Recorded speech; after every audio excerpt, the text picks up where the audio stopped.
Crouch. Behind you is Jeremy Blankfein. Yeah, we are co-directors of this film. Right now, I'm your host and also an actor. I'm not a Lego piece.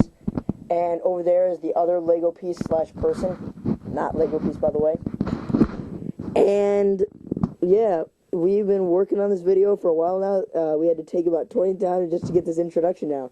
So, we hope we got it right. And have a good time. Anaerobic. Now, anaerobic respiration will occur in the cytoplasm of the cell. Now, in the cytoplasm of the cell, we have here our glucose. Now, this glucose is going through glycolysis, or sugar splitting. Glucose, as we all know, is a sugar. Now, he's not going through glycolysis alone. He also has 2 ATP with him. Now, those 2 ATP are going to go through glycolysis. These guys are going to split, and you will get 2 pyruvic acids. Now, they're going to net again and combine and work together in harmony.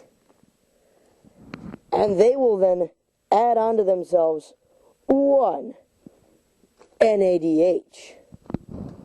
Now, these 5 parts will then go through fermentation. Now, in fermentation, the whole purpose in alcoholic fermentation is where we will go first. Now, in alcoholic fermentation, there is no ATP made. But despite this, we're going to make some ethyl alcohol.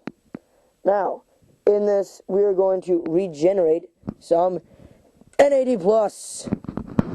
Now, the NAD+ is going to help regenerate glycolysis so that this cycle will happen over and over, thus respirating the cell.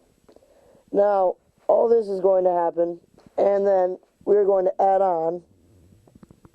The other idea is to make some lactic acid instead of our alcohol, which can be used for beer, wine, and cheese, and this is going to be used to regenerate our muscles so that we get big and strong. Yeah! Now, as they get big and strong, they will then leave. And that's stage 1, the Krebs cycle. This here is our pyruvic acid. Now, at the beginning of this stage, he is going to get broken down, and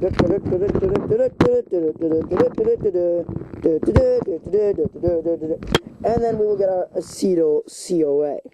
Now, this acetyl CoA, because it's been broken down, will produce 2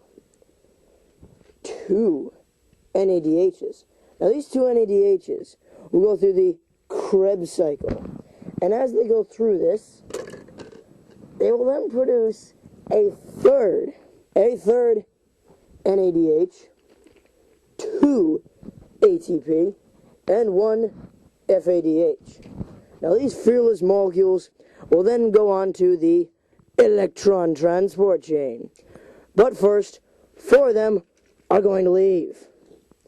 And we will be left with an ATP and an FADH to carry our electron. Now, they will carry our electron to the electron transport chain. Now, it will jump down the electron transport chain and eventually get tired. Now, while it gets tired, it will then pump some hydrogen to produce some more ATP. And this ATP and this electron will then go through the ATP synthesizing enzyme. And as it goes through, we then produce, at last, our 38 ATP. We have 6 rows of 6 marshmallows representing our ATP, plus 2 from glycolysis makes 38 ATP. And that's we can see what the nutty's like as we launch the rocket. Dun, dun, dun. In my hand, I have the controller. It is ready to go. See the rocket? Yeah. 3, 2, 1. one. There it goes! Woo!